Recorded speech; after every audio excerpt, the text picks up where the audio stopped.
Hi guys, well it's finally here, my second version of the Bluetooth speaker, which is completely made from 3D print, and yes, it is really looks nice. And yeah, I improved the sound a little bit from the last time because I use a bigger 3-inch speakers and they are 15 watt each. On the older version I used the smaller 2-inch speakers with only 10 watt of power, but the electronics inside is completely the same. Well, it is an amplifier with a 5 watt per channel, but it's really better performing on these type of speakers. Well, enough of talking and just take a look how I've built it, how it works, and yeah, how nice bass this little box have. And yeah, just another important stuff which I want to tell you.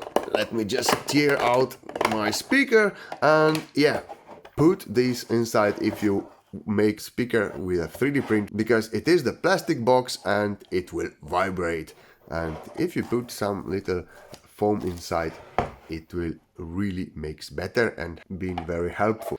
So check out the links below and you will find everything you need to build it by yourself.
Thank you.